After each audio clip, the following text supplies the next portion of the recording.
Tozoka yote. Amen. Mutombo bomo imoko azali awa. Bien-aimé, le 40e. Il nous reste combien de jours pour mbouler ici là? Bongo sepelate ou comme une minute suka betela na Yesu maboko. Yesu abateli mbula mobimba. Yesu asali yo ba bien. Amen. To telemi likolo tozo fongola semaine asuka ya croisade na biso. Tozo tanga ba texte mine tokotanga kaka verset moko. Donc tozo tanga 4 versets na bondoli okotelema nazo peswa yango ozokoma ozozwa Bible tokotanga Proverbe chapitre 10 verset 22. Proverbe chapitre 10 verset 22.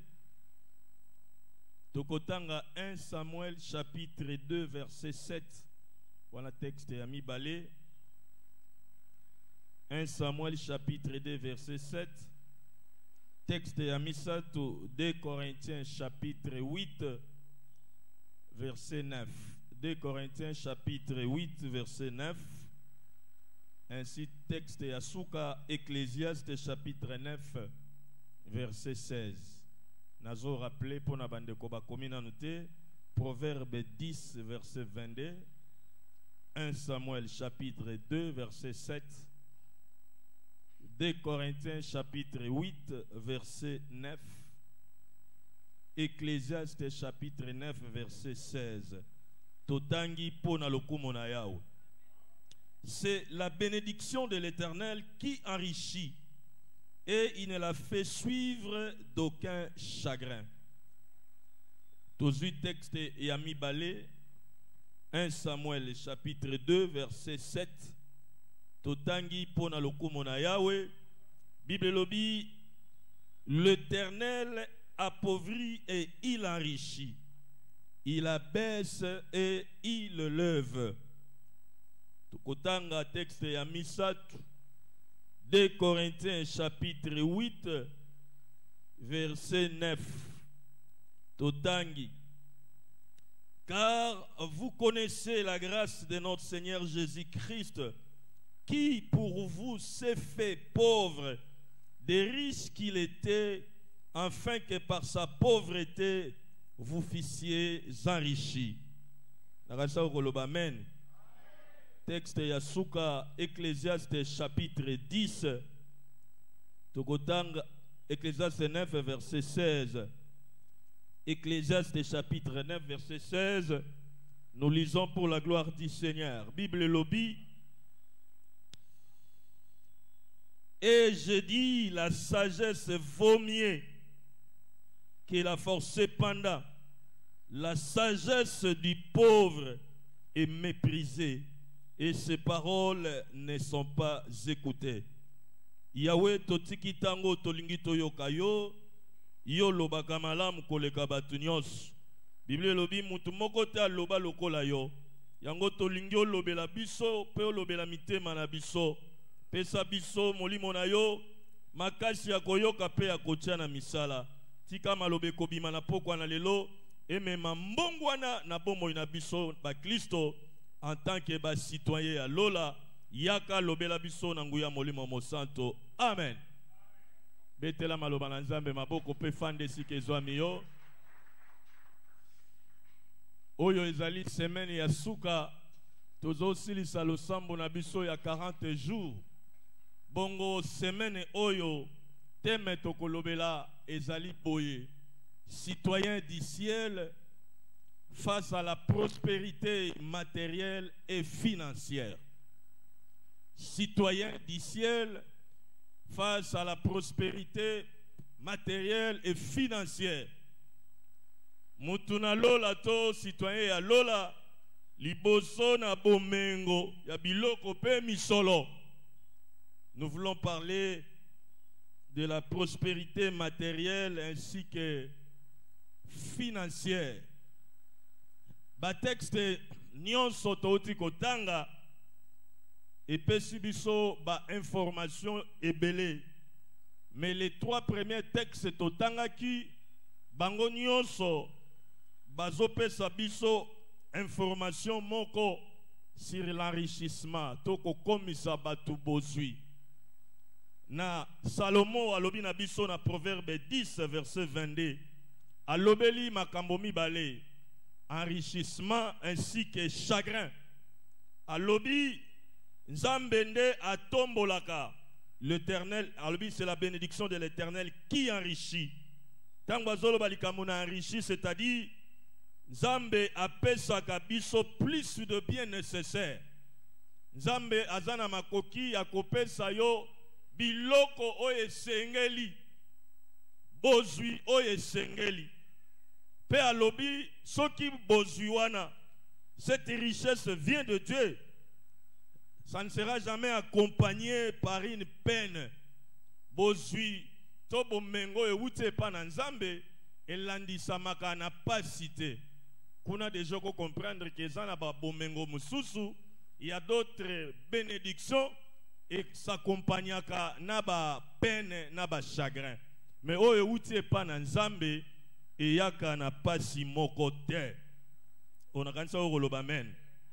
Information ya mibale muto alobi na biso ezali Anne na 1 Samuel chapitre 2 yepa lobeli des termes oyo enrichi et élevé.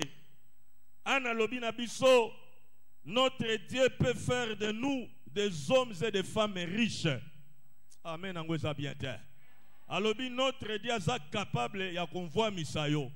Alobi l'Éternel est enrichi. Alobi lisusu l'Éternel élève. Nzambe atombolaka. Le Seigneur peut faire de nous des grands, des hommes très élevés. Le même terme oyo ba utilisé na élevé na 1 Samuel chapitre 2 verset 7, c'est le même terme utilisé na Genèse chapitre 12 verset 2. Na Genèse chapitre 12 verset 2, Nzamba lobi na Abraham, je rendrai ton nom grand. Et cette grandeur, c'est du point de vue matériel. Nzamba lobi na Abraham na ko komiso mutu munene, ezala na bozui, ezala na makoki na misol. Yango pe na ye poso yo koyebisa citoyen moko ya lola, Nzamba zana makoki ya kokomisa kombo no munene. Nzamba zana makoki ya kopeso mbiloko ya kokoka. Kaka ndongo zolo ba men na luka vina yo. Information ya misato totangi yango na 2 Corinthiens chapitre 8 verset 9, c'est l'apôtre Paul qui nous donne cette information. Paul alobi il y a un riche mutuna bozui moko ami komisa ki mobola po envoie misa mutu moko. Mutu ango kombo na Jésus. Il s'est fait pauvre afin que nous soyons enrichis. Aolinga olinga te na ye koyebiso sango malam. Yesu alinga vwamisa mutu moko awa. Tango mususu ezali yombulo ekosila ite. Alinga kotiso na liste ya ba homme riche. Alinga kotiso na liste ya ba femme riche. S'il y a un faiseur de riches, c'est Jésus-Christ. Zana mutu moko babenga kaye le faiseur de rois. Mengana ye kotanga na Bible, il y a quelqu'un qui fait des hommes, des femmes, des riches. Son nom c'est Jésus-Christ. Alobelanga mena bien. Yesu a komisaka batu babola. Akoko lokoto na 0 a commission na 100,000. Akoko longolo na 1 a soteseo na 30,000. Ata na famille na yo batu basuka na 10, ya akoko lekiso kene na 12,000. Ata na famille no mutu akoma na 100, akoko commission na 1 million. Yesu envoie misaka. Information ya mine tozui yango na Ecclésiaste chapitre 9 verset 16. Kuna ezali constat ya mutu wa mbongo moko pe mutu wa mayele babengi roi Salomo. Asali constant na vie pazopesa biso toli. Alobi soki eza na eloko to likambo esengeli to boya na vie, c'est la pauvreté. Alobi la sagesse du pauvre est méprisée. Même ses paroles ne sont pas écoutées. Soki eza na molimo oyo mwana na Nzambe citoyen du ciel esengeli tangu nyonso koboya na makanisi koboya na losambo, c'est la pauvreté. Alobi na biso, il manque à un pauvre les statuts aussi une position. Mobola zanga statut azanga position. Mobola Donc il faut que c'est loko mwana na nzambe, mu Christo, citoyen du ciel. Et sengeli yo boya, c'est la pauvreté. Voilà pourquoi posoyo, tolingi tolobela likambo na prospérité matérielle et financière. Likambo na mbongo. Eza ba sujet moko bato ebele balingaka kolobela ngo te. Soki bozote ya royoka église eza na silence moko imposé. Soki bozote la ngomo na bazolo balokola ba pasteur oyo bakomodula mbongo, mais soko tangi Bible likambo na mbongo balobela ngo bato basalaka lecture pour la ligue pour la lecture de la Bible. Balobi na biso likambo mbongo Bible lobele yango plus de 2350 fois. 2350 fois. Bible zolobela likambo na prospérité matérielle ainsi que financière. Mais pour na likambo etali fois, Bible lobele yango 218 fois. Kondima. Likambo etali kobanga te, Bible lobeli 365 fois.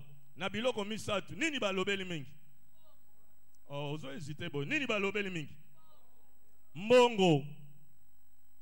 Yango tolingi toloba na citoyen du ciel moko. Tolingi kolobela yo likolo na prospérité matérielle et financière po sosola malamu ete Yesu azana posa ya konvoi misayo. Ezana bana na nzambe bele bazo vivre na ignorance. Azomona lokola azamvuama po azamwa poswa pembe mwa libani.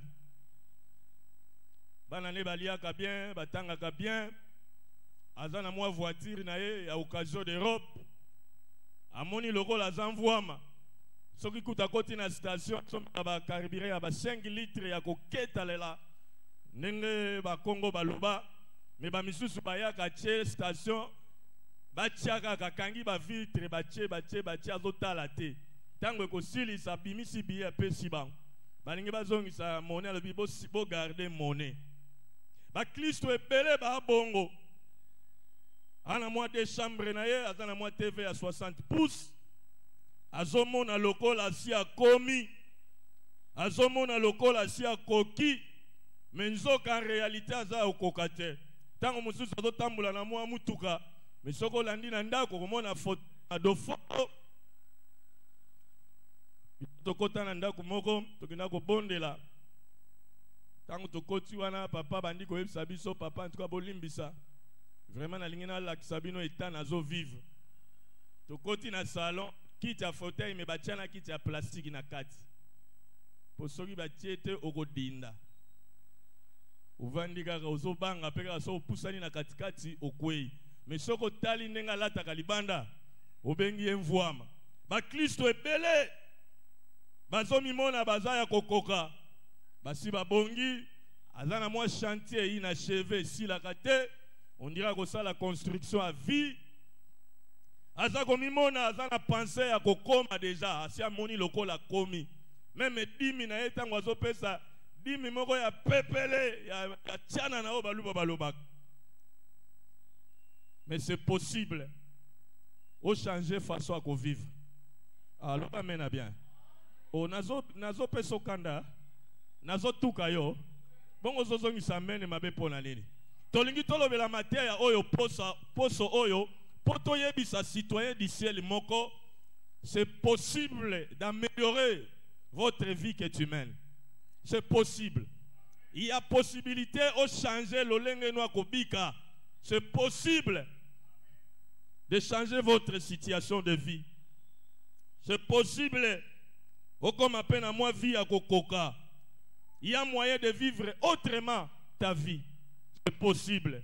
Voilà pourquoi tolingi tolobela likolo la prospérité matérielle ainsi que prospérité financière.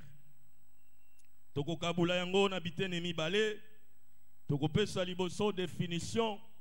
Qu'est-ce que c'est que la prospérité matérielle et financière? Toko kabula yango. Nous ne voulons pas isoler le mot prospérité.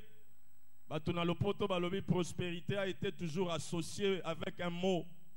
Et voilà pourquoi nous allons définir qu'est-ce que c'est que la prospérité matérielle ainsi que financière. Et puis tokoya kolobela, pourquoi certains citoyens du ciel vivent-ils dans la pauvreté? Ponanini, ba citoyen misusu ya lola, bazobika na bobola. Tokolobela, quelles sont les causes de la pauvreté? Nalobi certains citoyens du ciel.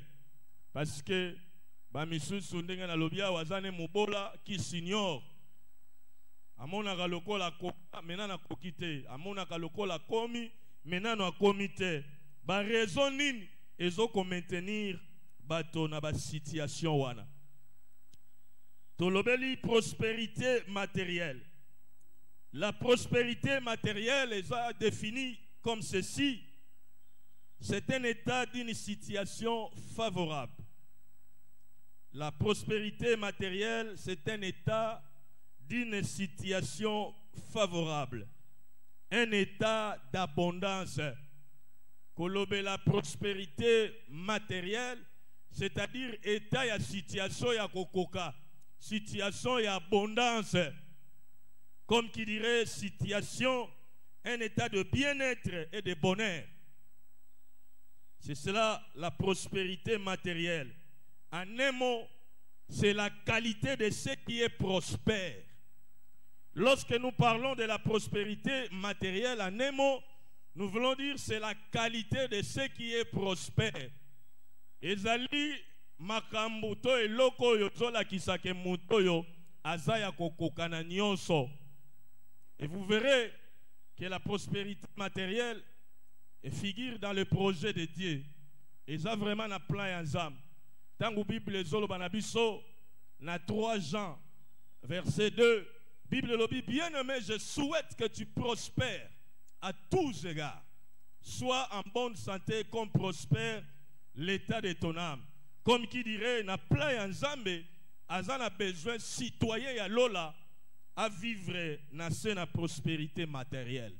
Alors, prospérer à tous égards, vivre une vie d'abondance, bien-être à kokoka, vie à aisance. Alors, la prospérité financière, qu'est-ce que c'est que la prospérité financière? La prospérité financière peut être définie comme le bien-être matériel. Prospérité financière est définie comme le bien-être matériel qui permet à une personne de ne pas avoir de soucis financiers. La prospérité financière veut dire le bien-être matériel qui permet à une personne de ne pas avoir de soucis financiers. Yangwanande prospérité financière. Mutoyo azana souci te na makambo ya mbongo. Nyonso alingi kosala ko kosala ekoswa na mutema te. Soka linga pesa bana na ye 6 billets bakende États-Unis. Apesa bango ba argent ya poche ekosala loko te. Mais soki yo pour bimisata billet à 2 personnes, il faut ça les konzo ça calcul. Ozana noté na se ya prospérité financière. J'avais lu un livre d'un auteur Robert Kiyosaki. Robert Kiyosaki, dans son livre intitulé Les cadrans de cash flow. Et dans ce livre, Azoloba, la personne qui n'a pas de soucis financiers, c'est quelqu'un qui a atteint la liberté financière. Mutoyo ayoka kalisus souci na makambo mbongo, aza mutoyo atteindre niveau babengaka liberté financière. Mais soki nan okomi na niveau wana te, Robert Kiyosaki azopesa biso ba conseil, tu peux aller chercher ce livre, même cliquer na Google, cadran du cash flow, azolobela 4 cadrans, ndenge di noko kolongwa na premier cadran au migrer na 4e cadran, afin de atteindre la liberté financière, que tu n'aies plus de soucis financiers. Makambo mbongo ezala lisusu pas cité pona yo. Yango na lingina nona tuna yo question. Est-ce que yo ozana na liberté financière ou bien ozo vivre na ba soucis financiers? Est-ce que ndako wana ofanda ko sepela kanango? bosoko sepelaka nango te mpo na nini okokaka kochange ndako te. Chantier wana oyo ezowumela eza mpo sepele wumela bien eza mbongo mutu ezangi yo. Alors soki mbongo ezangi yo, donc oza nanu te na liberté financière, oza na souci financier, c'est-à-dire prospérité matérielle pe financière eza nanu te. Est-ce que na bona na okozwa 7 billets mwasi na yo, beau-frère 5 bana na yo, futele bango billet bakene na Londres, Australie, ba États-Unis, beti Indonésie, bazongi Dubaï. Ozo seka, eza nango na batu pa osala abi, faites-moi les calculs. Ba betelanga lisolo ya type moko na zoluka komone banana banako luka na moye te. Ba lobi type wana azaka na secrétaire particulier atretaka makamwa mbongo. Soko lingo luka bambongo amike suka na pa mutu wana solo la na ye. Alors soko kutani na ye fo bete ma solo ya ba grand montant. Ba lobi nièce na ya koti saka yo hôpital parce que solo la na ye nièce azaki na besoin ya $50,000. Tanga lobi kaka quoi a sali crise. Il y a mesana ba mission ba 10 millions ba 1 milliard parce que 50,000 ekoti sa yo hôpital. Bazali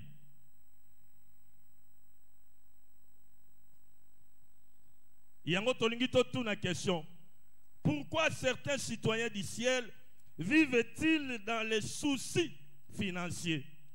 Les soucis financiers, c'est une façon de dire sous la pauvreté. Quelqu'un qui n'est pas libre financièrement, donc Azalina nous pauvres parce qu'il y a d'autres besoins. Oh, Ezo, Zalana nous complète. Timothée, à l'obinabiso, l'argent répond à tout. Alors nous allons donner quelques raisons sur les causes de la pauvreté. Il y en a tellement beaucoup, mais pour constatuer, nous en avons épinglé que 7 causes. Voici quelques causes de la pauvreté qui maintiennent beaucoup je dirais même certains citoyens du ciel dans la pauvreté. Voici la première cause. Lorsque je parle des citoyens du ciel, sur les citoyens du ciel, ils ont expérience et nouvelle naissance. Azamu Christo yo Zamba lobaki na ye tissera la tête jamais la queue. Après si biso promesse na Deutéronome 28 soko tosi malobananga corbeille na yo kozanga te biloko kotonda soko tosi malobananga bakobundisa yo bakoya nzela moko na kopanza bango nzela sambo soko tosi malobananga okodefa te kasi okobanda kodefisa. Mais loko moko tozomona bana na Nzambe mingi bazo vivre na se ya slogan. Ils ont le professeur Moko, je l'aime bien, dans le département de l'histoire, le professeur Ndaïwel. Natanga qui livre sur les circuits informels, il y a christianisme au Congo. Il parlait de faits Sakom Inongo, à l'objet de la politique à la pastorale. Bon, à l'objet na kata livre à l'objet le christianisme congolais vit dans les circuits informels. C'est-à-dire, eza église ya ba slogan. Eza église ya na rozala mutu kasi na rozala mukila te. Parce que eza na phénomène moko ezoboma bango, eza phénomène abengi nzamba kosalisme. Nzamba kosala. Nzamba kosalisme. Alobi eza christianisme moko ya bibero miliki ya ba bébé. Kene kana inikino luka livre wana. Professeur Ndaïwel. Au comica les circuits informels et christianisme. Voici la première cause de la pauvreté. La mauvaise attitude vis-à-vis des richesses. La mauvaise attitude vis-à-vis de la richesse. Bakliso epele bakanisa kaete kozala mobola ne signe ya spiritualité. Muto yaza pauvre yende aza vraiment tondi sami na molimo santo. Muto yaza na bozui aza na molimo te. E kota batu ebele po na nini? Po batu ebele baza ba victime ya ba mateya oyo toyoka yoka oyo bateya biso mabe ba isola ba texte ya Bible ba lokola yango na ba contexte ba bimisa yango libanda bateya biso ndakisa lokola Luc chapitre 16 verset 20 à 31. Luc chapitre 16 verset 20 à 31. Balobi na biso tous les pauvres iront au ciel. Ponanin po bazobete la biso lisolo ya pauvre Lazare na homme riche tango bakufaki homme riche akenaki na ngambo ya lifelo mais pauvre Lazare akenaki na sein d'Abraham. Soko lingo kende lola zala no pauvre. Au roman la lisusu texte lokola Marc chapitre 10 verset 23. Marc chapitre 10 verset 23.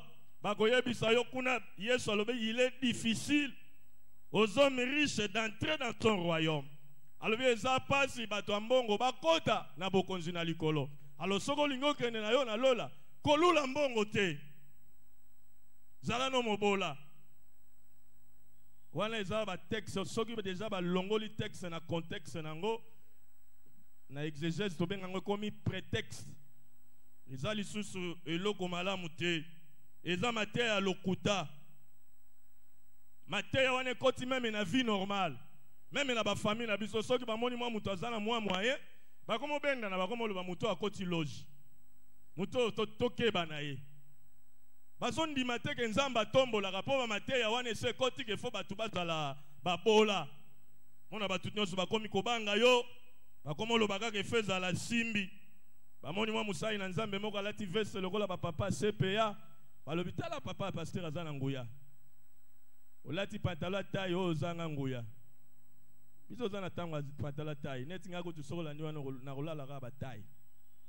Ba veste CPA tiao na kokango te ezokisa batu na mapapa. Ba pasteur akala bazola ba veste lokola ba papa CPA mundelo ye awo. Buto ya liboso ezokanga ya suke komi awo. Tango zo mona zo na mwa Bible bibale. Tata pasteur tala mutu anguya. Pona nini bateya biso nengwana. Poza la mutu oza la spiritualité foza la mubola. Moi sandali moko ya bien te ketche tengama. Soko zolo bolo bitala frère wana zakana onction. Vous sentez aza spirituel. Ha mutu ba dimension. Soko mutu o kaka ba parfum lo côté bunzambe zate nana lobi na yo. Po ba mateya wana koti biso na kati ya mutu. Bakoloba na biso neti na Matthieu chapitre 5 verset 3. Bible lobi oh Yesu lobi errez les pauvres ba vani na bango. OK Bible lobi errez les pauvres en esprit. Ba longole en esprit batiki yango. Oh Yesu lobi errez les pauvres car ils hériteront le royaume des cieux. Bakotangisa yo texte ngana utikotanga. 2 Corinthiens chapitre 8 verset 9. Ba lobi bino moko botala. Yesu yemoko ba lobi azalaka pauvre. Azali kutu bisika babotaki même ba parents ne baki ba pauvre. Jean-Baptiste kutayi kote ya makambo ya Yesu azalaki pauvre. Azali netiko kolia biloko balamba pa moi sita azanga bilamba zola ta poswa banyam. Mais non, soko tangi awa Bible lobi na biso na Luc chapitre 11 verset 31. Luc chapitre 11 verset 31. Yesu yemoko tango azolobela bomengo ya Salomo. Na suka lobi lelo ezana oyo aleki Salomo. Il y a ici quelqu'un qui est plus que Salomo. Donc Salomo liboso na Yesu azaloko la clochard. Malgré mbongo azane ne logote tangango. Alobi ezana reine moko ya saba uta kuna na midi ayaka kotala bomengo na mayele ya Salomo. Mais aujourd'hui il y a un de plus que Salomo. Lobelanga mena bien. Soba tangi si oba verset na lobelanga bongo verset Yesu alobaki il y a un ici de plus que Salomo. Na lingala lobi kasi oya zalia wa lelo aleki Salomo. Donc Salomo na richesse na ye. Na bilamba na ye devant Jésus azane lokola shege. Il n'est rien. Donc Yesu a muto abomoye. Alobelanga mena bien. Baya kote ya yote bobola bobola ezama bena webisayo. Bako leso biloko kanikola kolia te. Bako fandi so bisiko ofanda te. Oke no kofutela ndaku etala na kikoso maya kikoso yaka liboso ndaku. Moyo loba. Zate. Oya quoi il shawarma so côté restaurant. Pour me sana ko simba ngote ko lenga pa e quoi yomba la mo lingo lokota ondo tala rabati. Okomo seka seka. Bobo les habientes. Oya kota train aux tension. Okomo kanga batu na luketu. Lobana ndengono bobo les amalamte. Soki bate yo bongo lokuta. Okomona balobi na Proverbe 23 verset 4. Ba verso zo yango. Proverbe 23 verset 4 elobi. Ba ko so Bible elobi ne te tourmente pas pour t'enrichir. Et n'y applique pas ton intelligence. Balobi kuna Bible elobi komi tungisa te pona ko luka bomengo. Ko kanisa yango atana makanisi no te. Pourquoi? Yemoko Salomon akomaki yango azaki pauvre. Riche. Il y a des archéologues qui les loba misusu bake komona mbetu moko ya Salomon bazo continuer ba recherche balobi likolo mbetu a nord o ruana bazo pesa ngo bazo eba ba karate azola na mbetu a wolo. Bien aimé qui mobole za mabe alobana ndekono ki mobole za mabe ki sasa ba koti saka batu na bobola soko zui moi chance mo zuka moi ta ketch au petit ketch yoka kindoki boze pesi nalo boyoka ngote una kindoki boze pesi bokabani oza ndoki amana loba no kobosa na likwanga na lika nalo boyoka ngote o mati kobosa na kwanga na li me fona bosa na kwanga na lika na mona ba steak natika nono bakibola bola wana ezaka mwa solo ka kobwaki na matembele na yoka pe ba solo ba steak na yoka pe ba solo ya ba oton na yoka pe ba solo ya ba pomme sautée. Le bel amen bien. Na matape na ba première classe. Ba business na fandi mbeto mulayo zo beta ba plonge yo moro. Ezate makambo fando lingo kitisa makolo mutu aye pardon monsieur. Omono suka kicho gumbi boy. Pongi. Me kuna balala ka pa utandi nambula ngeti. Okokota la place wana te. Batona bakota kuna ba legio na ni. O Salomon lobaki nanzambe apesa biso bozi mingi te sino te tokofinga ye na ndenge nini yango tata moko azaka na nzambe akata pe ba inspiration na bite so azaka na bomoi nzembo mwana na linga yango to o biso na ndako ebele tolia kakaka matembele moi moto soki lopele moi ya kotonda ezali te bobola soki bon nzembo mwana vraiment azaka na place azo inkilike batu na bobola nazaka kolinga nzembo wana te biso na ndako ebele tolia kaka mbisi mibale moko mutu moko inspiration ezwaki ye wapi na ye kosilikisa mutu moko awa kozi ya mibale c'est la mentalité des pauvres. Il y a beaucoup de citoyens du ciel, ils sont contaminés par la mentalité des pauvres. C'est quoi la mentalité des pauvres? Accepter toujours d'être les serviteurs des autres. Être toujours sous les services des boya. Il y a ça la kakabat. Voilà la mentalité à bas pauvre. Olingi ko banda ya yote. Tu veux toujours être conduit par quelqu'un. Ponanine, toza la mentalité wana parce qu'il nous manque l'esprit de créativité. Il y a qu'à créer l'ogwasikao bandezate. Beaucoup de citoyens du ciel n'ont pas le goût de risquer. Balingaka ko risquer. Ils sont pérés. Ils ne sont pas courageux. Aïe ko simbate. Aïe na continuer na nga kotoyo. Papa futa lingaka toujours ko lobana biso. Kosili samakasi na union sote ko salela kaba batu zoape makanisi ya ko banda ya yo tanga na Genèse chapitre 30 verset 30 Genèse chapitre 30 verset 30 bazobete la biso lisolo ya Yakobo epana Laban asalaka kuna au moins 14 ans batu misusu balobaka plus de 20 ans parce que transition moko yaki avant bayoka na arrangement ya ko travailler lisusu 7 ans pona mwasi alula. Plus de 20 ans. Mais un jour à Touni là-bas, Abit kino mukoloni ninga pena ko banda ko sala pona compte na ngai. Na sale la kayoka ka titango nini. Bato ebele baza babola parce que balingi kaka ko sale la bato. Balingi ko banda ya bango moko te.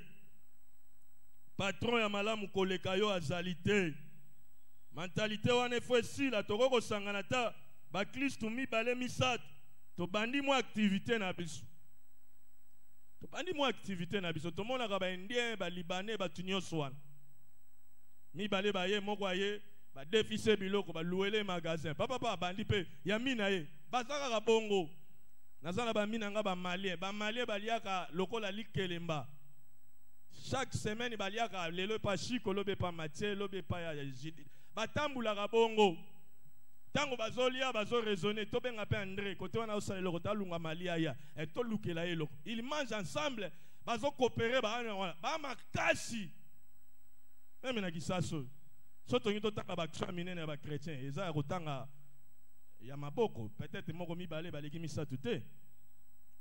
Moko bandaki awa azaka na makasi azaka na bandala azaka na ya Africa News azalaki na victoire. Lelo comme allié à prière.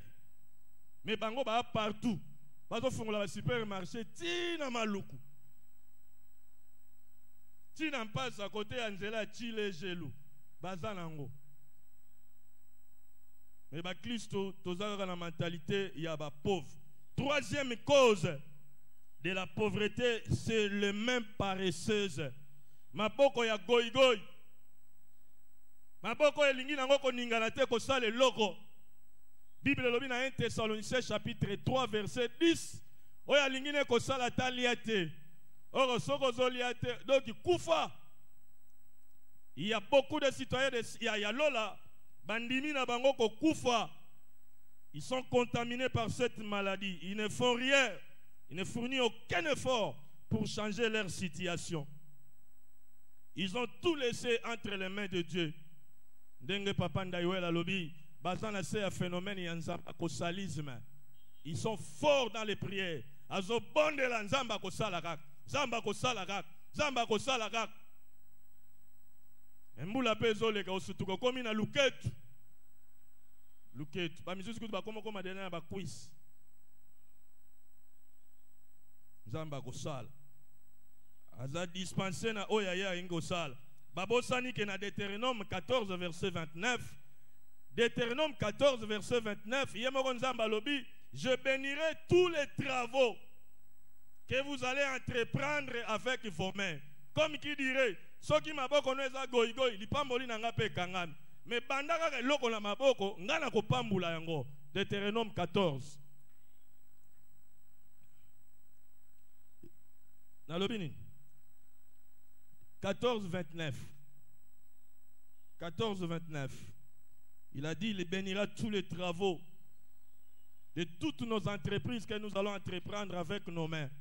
Azor assuré biso. Comme qui dirait, ce qu'on bandit na maboko a réservé l'ipamboli naï. Oya bandi a pessier. Yo bandit a réservé kak. Oya bandi a pessier. Ça là quelque chose. Quatrième cause, c'est le manque de persévérance. Ba citoyen belé ya lola ba bandaka me ba soukaka ba katanaka na nzela. Proverbe 18 verset 9. Ba lobi si tu commences, il ne faut pas t'arrêter. Soko o arrêter aux frères ya muto détruit. Si tu commences, kende la persévérance. Proverbe 18 verset 9. Banebele Yanzambe Baza le premier à quitter sur le terrain de bataille. Soka bandili kambo moi échec à longo na ya tiki. Moni moi épreuve à tiki na ye.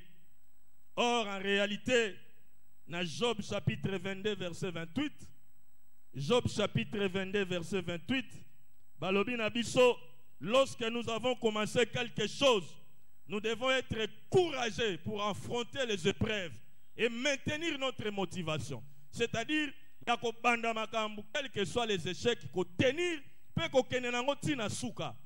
Job 22, verset 28, à l'Obinabiso, il faut terminer ce que tu as commencé. Colossiens chapitre 4 verset 1 balobi persévérer.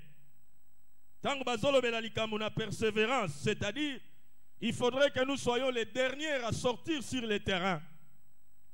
Tant que les obeta mabatu bazole mbabazo bima yo mwana na nzambe, il faut dans muto asuka okobima na terrain. Donc il faut être les derniers à te fatiguer. Persévérance. Je connais une sœur, il y a Amina Bisso, famille na bango mobimbe bazana poto likola yaya na bango. Agendaka poto, tant que comme na poto, akeko sala makambo course, athlétisme, na tant pa Zaïre. Bazwaka athlète bakena bango kuna, bakeko sala course ya mbangu. Nzoka na Zaïre biso toza makasi na bakwanga, na bikalakasa, na mapa na biso à l'époque ezaka mapa dibondo. Ketcha kendaka nango Alpha Choose, Alpha Sport. Tala munene. Bongo babanda course, fallait ba parcourir au moins 15 km. Batu babanda ne course bayana bango na terrain. Ba pesi na ba médaille. Ba silisi ba sokoli. Mais yazo kima kaka. Batu misuzu si ba bimi na bango na stade. Cameraman na talaka mutu moko zo yaka.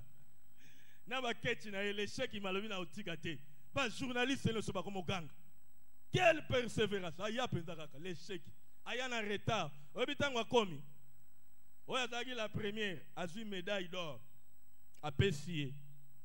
Médaille à bronze à Pessier. Balobi bo pesa mamoyo na ba prix parce que likambo impossible. Si to sokoli, ba tusi ba bimi, mais ya yelo kata na nabi na okata te, lokona na bandaki mbamba tina su. Tina suka. Non seulement likambo wana, ba pesa ye mukanda lelo. Ba mina nga famille nyonso na mama na papa. Ba kena na France pour aya zala kamba. Bon, on va finir avec ce ketch des Zaïrois qui pèse plus qu'elle-même. Kilo tango kanga yawa atoka tango yoka batu akomi lokola yende la première likamuna biso tolembaka avant banda mbulo yo ozo banda likambuna yo kene nango tina soka. Cinquième cause, il y a pauvreté, c'est le péché. Le sumu. Sumu. Awa na lingina loba na Luc chapitre 15. Tango kozonga na ndako tanga verset 11 ti 31. Bazolo bela biso li solo ya mwana oyo l'enfant perdu. Ayaka kosenga héritage pa ya papa na ye. Tango komona kuna balobi eloko mwana mbali wana salaka. Akendaka kosilisa mbongo na kindumba. Lisumu ya kindumba. Ambiance. Et même bato ebele na bobo. Na bobo la Bible nde lobi yango kuna na lik balobi a dilapida mbongo na bomengo na ye nyonso avec les prostituées. Ya modele nyonso. Ya rouge, ya jaune, ya noir, ya mikuse, ya milai, ya minene. Ya zo bango. Chimbongo nyonso esila ye. Mutu nyonso a vivre ka vie à désordre sexuel. Asuka kana bobola. Lisumu eza mabe papa futa lobaka lisumu ebomaka. Lisumu ekomisaka batu bobola. Yango alobaka na biso stop avec le péché. Sinon le péché te stoppera. Soko boyi kotika na lisumu te, lisumu ekotelemisa yo. Aloba mena bien. Lisumu na ba forme nango nyonso e randraka batu ba pauvre. Surtout lisumu ya sexe. Okokoma vie gaou. Ba sœur wana ba rozana bango ka bien. Ba ndo betolo masolo na le passé. Oya zalaka danger terrible makoma lelo vie gaou. Okoko zoape malade. Lisumu. Lisumu eko comme somo bola. Okoko yiba ba yoko kango ba botoli na ndako. Sixième cause. Il y a pauvreté, c'est le refus de respecter le principe divin pour déclencher les bénédictions. Koboya kotosa ba principe oyo nzambe atia oyo fongola kama pamboli et comme il s'appelle ba te belé ba bola. Le refus de respecter le principe divin qui déclenche des bénédictions. Le principe en est belé. La rotanga ngomba peut-être que explication ko yaka mukolo mususu. Tala ba principe o eza ba déclencher ya bénédiction. Na lingo zona no Bible. Bible lobi na biso. Na Genèse chapitre 8, verset 22. Genèse chapitre 8, verset 22. Bible lobby, tant que la terre subsistera, les semailles et la moisson, le froid et la chaleur, l'été et l'hiver, le jour et la nuit ne cesseront point. Mais na lingala balobi, tango nyonso yo mokili ekozala, makambu ya kolona pe kobuka ekosila te. Donc tozaka na principe ya semer et moissonner. Soko boyino kotoza principe ya kolona okobuka te. Aussi longtemps mokili ekozala, yekolaka kolona po obuka. C'est ça nazobenga le principe de semer et moissonner. Lokola ba dîme, lokola ba offrande, lokola ba action de grâce, lokola ba don, ba legs, ba vœux, libéralité, ba sacrifice, ba prémisse, ba aumône, le sambo ainsi que le travail. Au moment que ba principe union soit neza ba sémence, oloni musala obuki salaire, oloni lo sambo okozwa ba opportunité à musala ekopambula yo, oloni na mbeka na dim okopambwama aussi longtemps malile kozala moye kozala likambu na kolona pe kobuka ekosila te. Oboyi kotosa yango mikomisi mobo mobola. Je vous dis la vérité. Septième cause, ce sont des causes qui cadrent de l'ordre spirituel. Cause de l'ordre spirituel. Bato ebele baza babola à cause na makambo molimo. Des causes de l'ordre spirituel. Soko tangi na Lévitique. Lévitique chapitre 27, verset 28 à 29. Lévitique chapitre 27, verset 28 à 29. Ezana bato ebele moye basimba mbongo bambongeza te po bazali voué à l'interdit. Ezana bato ebele mabota na bango ba voué bango à l'interdit. Nde omona kuna voué à l'interdit, c'est-à-dire sacrifier pour la divinité. Yo ba voué yo okosimbe lo côté. Voué à l'échec, voué à la loi de la remise à zéro. Donc, ceux qui va vouer à l'interdit ont commis un sujet tabou. Dengue balobi na biso na Exode 22, verset 20. Exode 22, verset 20. Nombre 25, verset 1 et suivant. Bato ebele baza voué à l'interdit. Voué à l'interdit, ils ont la dimension ebele. Baza individuellement, tu peux être voué toi-même. Basali choix. Yonde okomemela bango. Ils appellent voie l'interdit communautaire. Babouaka les familles mobim. Moutoua komatsa, moutoua kozalate. Alors, ils ont la dimension. Bato ebele. Moye ba kende liboso ezate. Po likamuna ba voie l'interdit. Ezo kanga bango. Soko tangi na nombre. Nzamba zoloba. Makambo yo soki ezali kaka. Ekolo na ngai kozala malamu te. Makambo nyonso komona kuna nzamba zo senga. Les contrefacteurs pas salaka yango. Nzamba sunga mukolo mususu tokofungola makambo ba voué à l'interdit. Et loko mususu ekangaka batu na sena bobola. Batu ebele bazana sena influence ya ba mauvais hôtels. Les hôtels négatifs. Ezo tindikaka milinga, ezo bwakelaka batu ba milinga.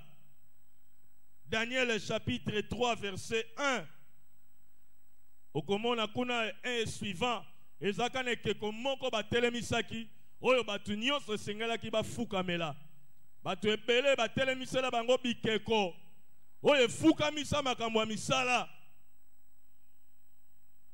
Juge chapitre 6 verset 25 jusqu'au 31. Tangu Gédéon akutani na Nzambe, Nzambe azobenga ye vaillant guerrier, azobenga ye lombe. Gédéon aboyaki identité wana. Abi makamno sozolo ba wana ezana ngwe panangate na botama na famille babola na zaboy na boy. Nzambe alobi juste ozana raison. Ezana eloko moko ezana ndako tata na yo, ndezo étouffer stati na bino, ndezo étouffer misala na bino. Eloko wana soki ekufite, moye bokende liboso ezate.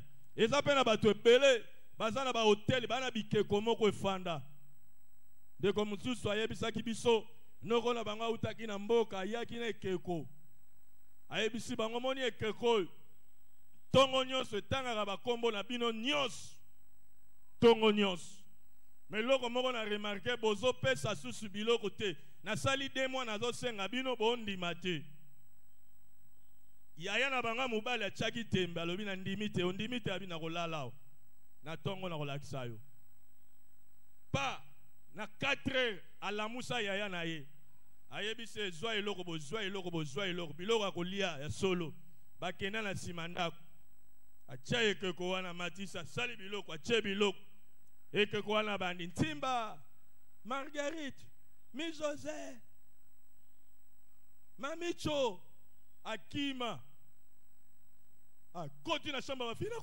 kufi nini tembe ko boma yo noko ska bisi bango vana bima fo bopesa mbongo bapesa mbongo alors si longtemps ekeko wana ezali bato ebele moye bokende liboso ezate soki hotel wana nanu ekufi te wana eza biloko akala te eza biloko ya 1900 te 2021 ayelaki biso awo grand frère azotoka akoma kobanga akoma mona ekeko wana bazongi koko wana bimi na ye bazongi bandeko basi bake kotala na mapa na bati batiaki aliango alie na bakopo alie na baposo amaki na bayaya mpe bakimi bozoseka aya zwi ekeko na ye akangi bopesa mbongo bapesi mbongo siko ekomi chaque fin du mois bosangisaka mbongo botindelaka ye bazobanga ekeko wana lobi botinda bino mpe boza na eloko jedewa ayebaka teke na ndako ya tata na bango ezaka na eloko yango nzambe ayebisi kosala yango na moi te okoluka ngamu na butu makasi lamuka ntango tata na kolala buka eloko wana yango poso fotobuka babikeko etelemela na bafami na biso fotobuka babikeko batiela biso na basambetu fotobuka babikeko epekisaka bato bakende liboso eloko mosusu ekotisaka bato na bobola c'est la gratuité piégée ba cadeau ba service Ecclésiaste 2 verset 26 nzamba lobi na kobenga bato bikolo nyonso ezala ba pagano basunga bino soki muto asungi yo asengi eloko te eza nango mabe te ba gratuité piégée oyo eza bato misusu basunga bato na ba famille lelo ekoma ba sujet ya réclamation tangelanga na 1 Samuel chapitre 18 verset 20 à 29 1 Samuel chapitre 18 verset 20 à 29 cadeau oyo Saoul apesaki na David tango abomaki Goliath eza mwana na ye Mikal soko tangi kuna David alobi bayebise sango roi alobi soko bomi mutu wana akopeso mwana na mwasi Mikal David alobi ngana mbongo akobala mwana roi te nakozwa doti wapi kuna roi ayebisi bato boyebisa ye naza na besoin doti te kado na ye trophée na ye Mikal mais soko olandeli okomona ke Mikal azalaki piège pour David akufa piège pour Saoul aboma David bato ebele pe na bavi na yo bakopeso biloko bakosunga batata na yo ekomela bango ba sujet ya réclamation bofanda na lopango fele papa kuluta pesa bino atongela bino mais lelo mabala ezate po tata kuluta akoma ko réclamer mabala ayebisaka bino ngamu na pesa ki petit frère tata mususu ayebisi biso banki na bango ezaka na tanga kombo te azaki kosala na banki bazwa bango 12 personnes batinda bango na Cameroun formation fallait basala 6 mois bazonga bandeko na yo bayaka nango banki na bango ezali awo ezaka na boulevard awo baninga bakoma kotambola ba banki esali 2 semaines aloti noko na ye oya bokola ye grand frère ya pa mama na ye na ndoto abimela bi na tambuli na moni pasi na lukio ozawa abi noko na zabi zonga ko mutu abatela nga kuna zate pe mapona mona yo pa alamuki ndoto na midi babenga kuna na Cameroun bakati formation ya ye 12e 11 batikala bazongisa ye awa na RDC kokita zokita balongola ye musala ocha o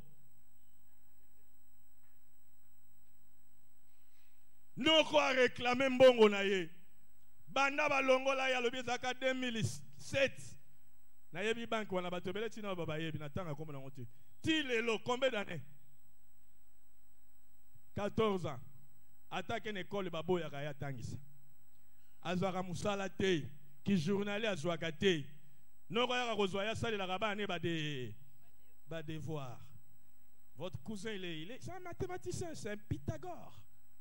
Sunga ba cousin na yo je te fais na tangisa ka yo pona bango asali la kabango ba devoir akabela kaye ba $20. Mais chaque fois à l'autre kaye tangu tobani makambo ba gratuité piégé o ndeye koloba na biso noko na biso alandanga na Cameroun abebisa musala nanga likolo ya cadeau piégé ezana mbongo mususu ba pesa yo ba pesa mama na bino ba salisa bino ba tangisa bino na Minerval lelo koma ba sujet ya ba réclamation ba futa mbongo na ngai ba zongisa mbongo na ngai eloko mususu ekangaka batu kaka awa ezali likambu ya ba totem ba lier sort na bino na niama.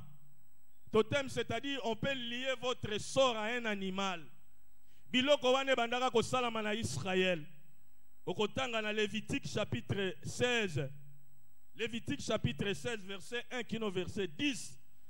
Tangu bana ya Aaron bakufaki Nzambe yebisi Moïse yebisa Aaron akobando kota susu na présence na ngamba lebelete sinon te na kubombe lokola na bomi bana na ye.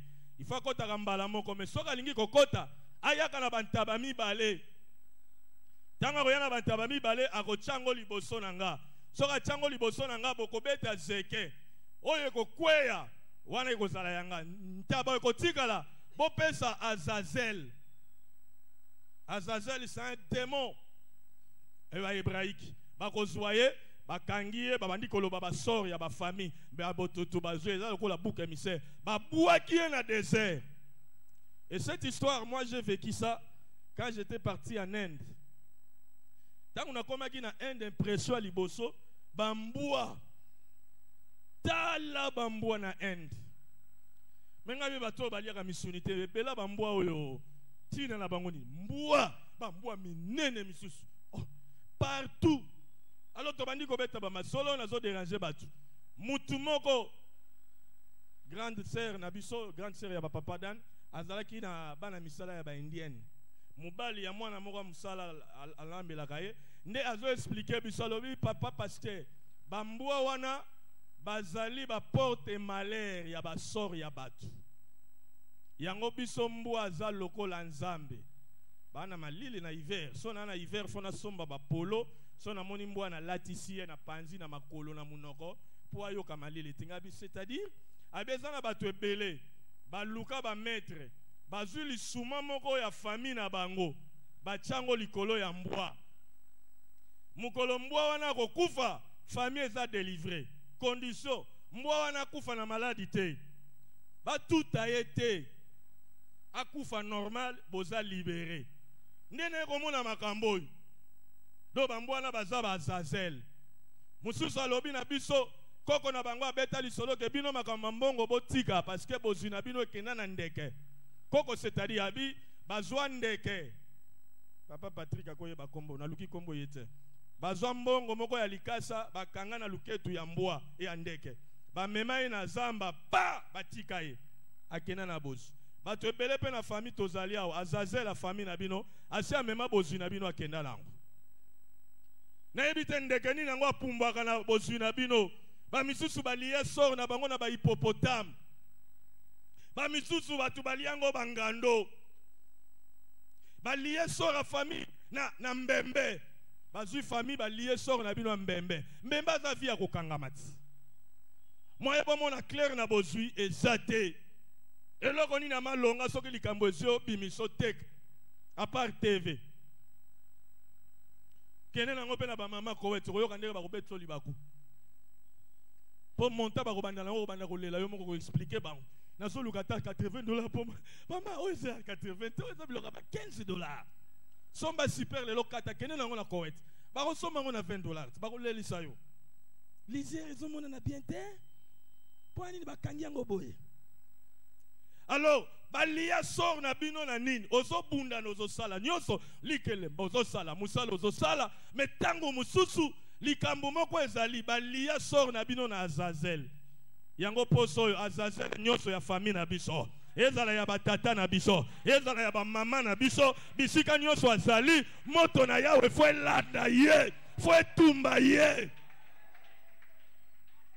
balia sort na nyama ezana nyama moko sort koti na zamba batu bakimaka ye. Il y a des gens comme ça a koti na bureau na muto ya tombola DRH a supporta kayete abi votre monsieur là je le supporte pas na bureau ba collègue ba supporta kayete il est allé se retrouver na Maluku mutation ya vanda kana ina lemba kene Maluku na tongo chango ezozela bayoka kaye solo mukonza yoka kaye solo parce que balia ye na nyama moko boyo na nyango Azazel ya vina yo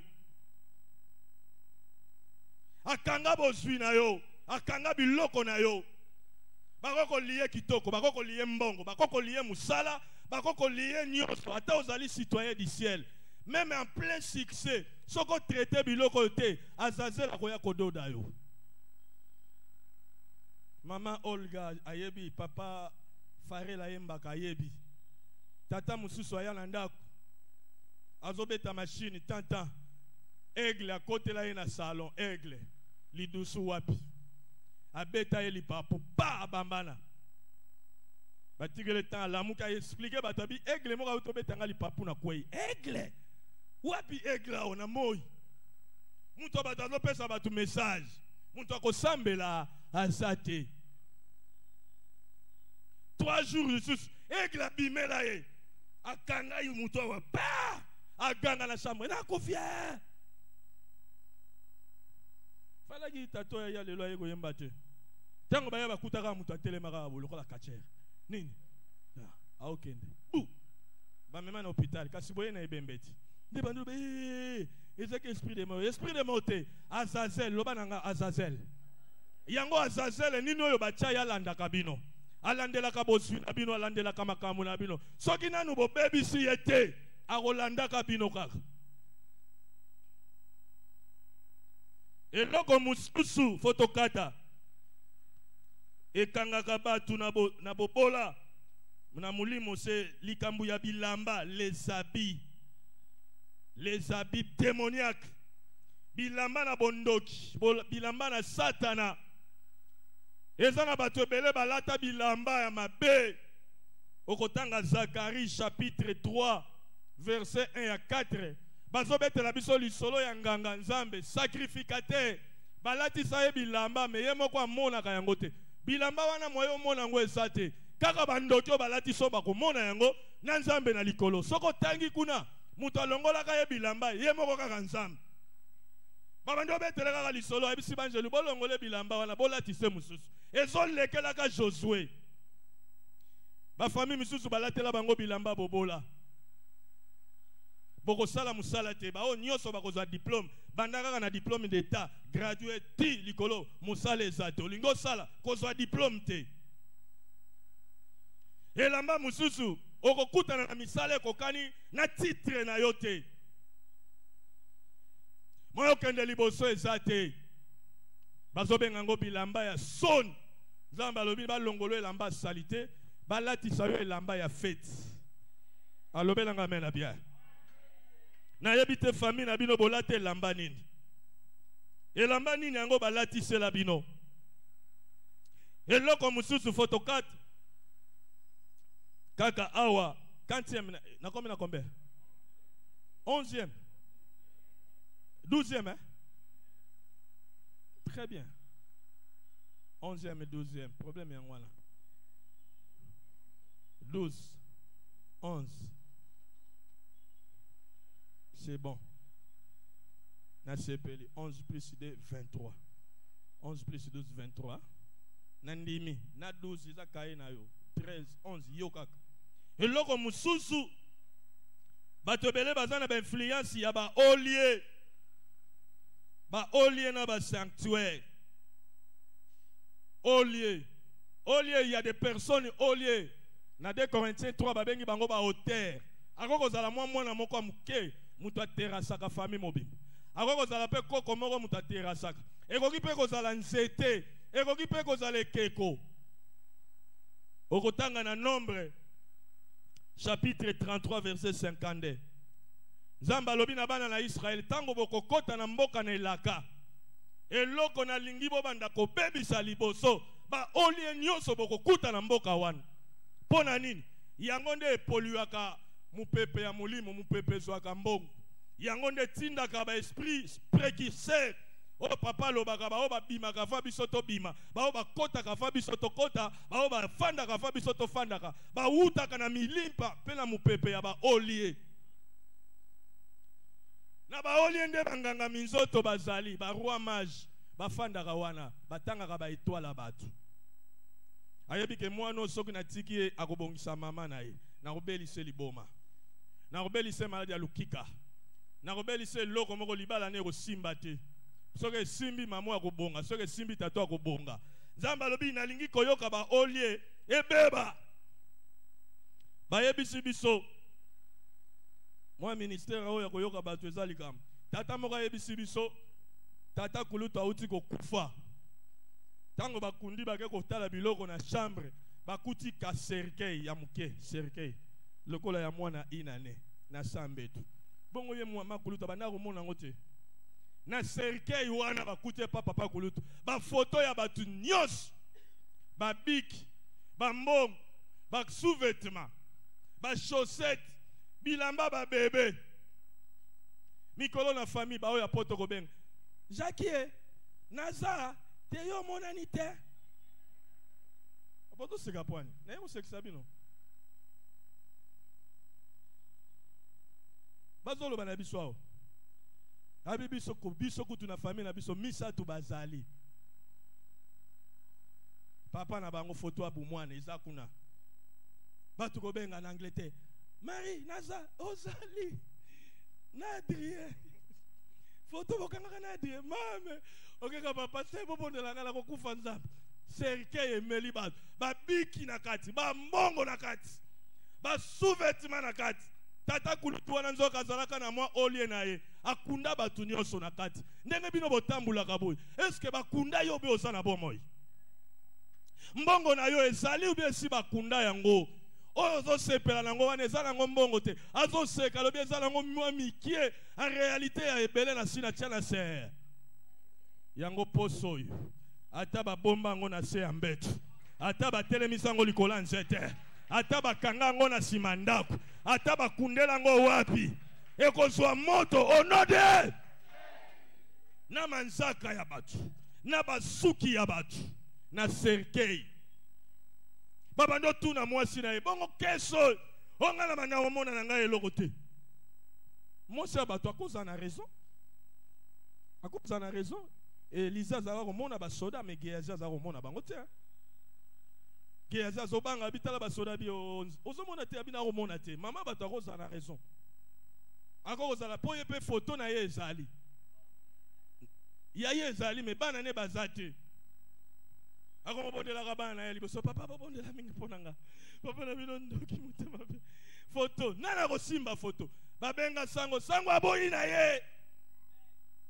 Bongo biso tokende na simba papati. Ngando azaka makasi na ma. Baya nango kaka na église. Biso tokende te biso zaka losambo. Mutu bitu mo bandaki bosilisa. Soki bolingi boya nango na église. Mutu asango abona ye.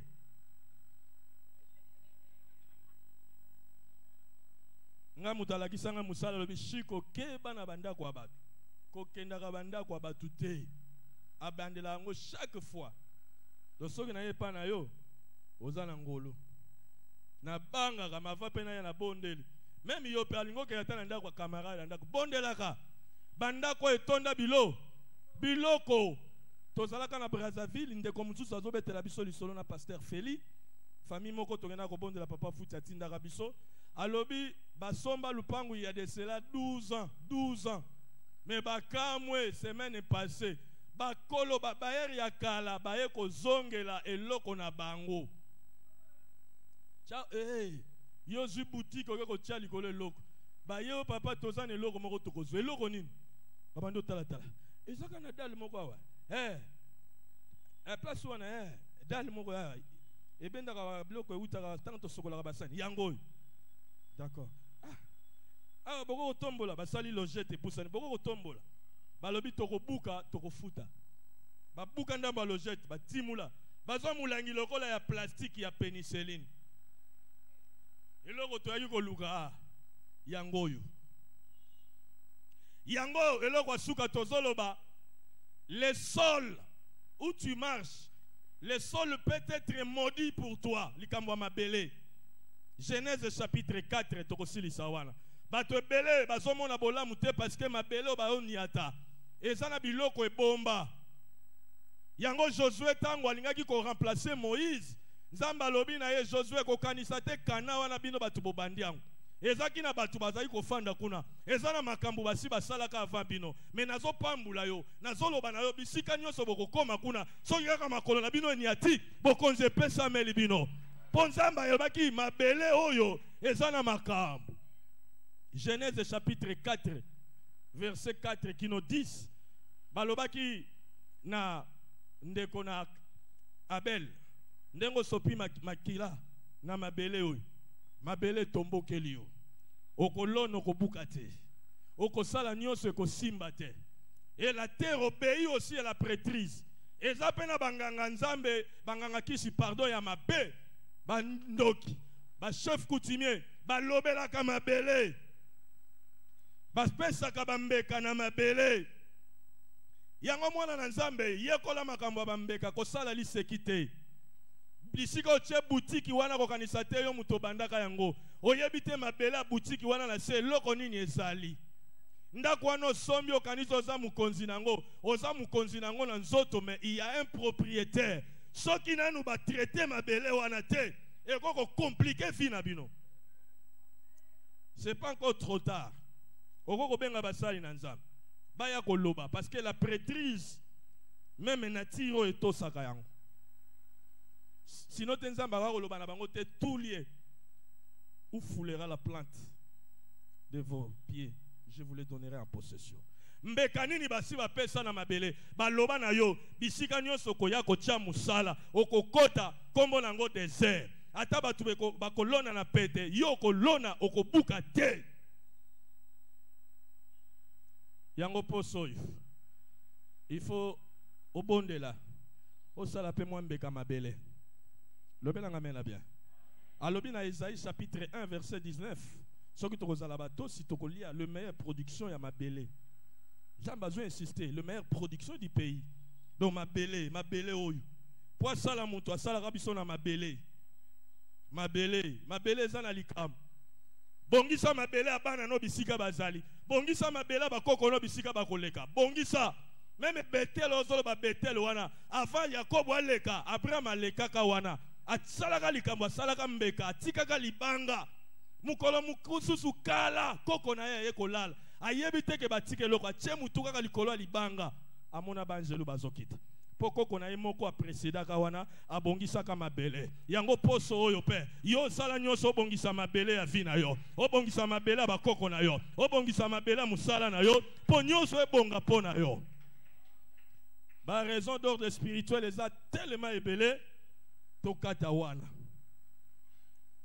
batu misusu pe ezobeba na ba fréquentation na yo ta propre vie kanga wana etamboli na yo okoti na alliance batu misusu okutani na bango okoti na alliance ya ba esprit familier ya milimo ya mai si tout soko zi milimo ya mai ba mari de nuit ba kobebisa yo ba telemelaka bozwi ils combattent la vie amoureuse ainsi que la vie professionnelle makasi na bango yango wana balingaka makambo ya misala te balingaka makambo ya mabala te tes fréquentations makolo na yo ekota wapi olia nini osimba nini dans l'ordre spirituel ekotisa yo na ba transaction l'esprit familier misusu ya ba famille misusu ekoma kolanda yo pamba te kanga yo kaka na mutu na bango soko vandi pene na mutu azana basilebele est-ce que koko zwa yo soko vandi na kiti azana bintseko est-ce que koko zwa yo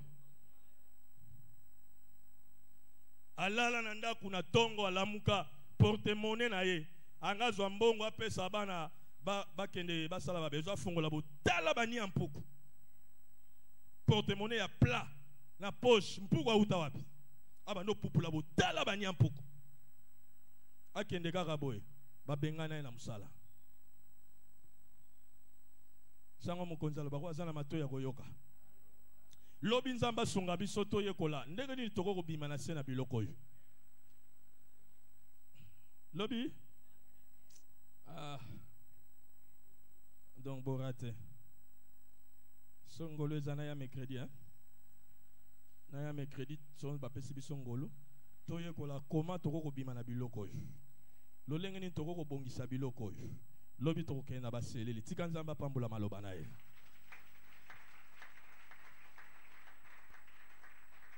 na lobi nzambe apambola maloba na ye wana na bengisi papa Mathieu atambusa biso na mwa minute oyo ya intercession gumba mutu banda kopesa nzambe merci tonda ye pona connaissance oyo kaka nzambe mutu akoko lobela yo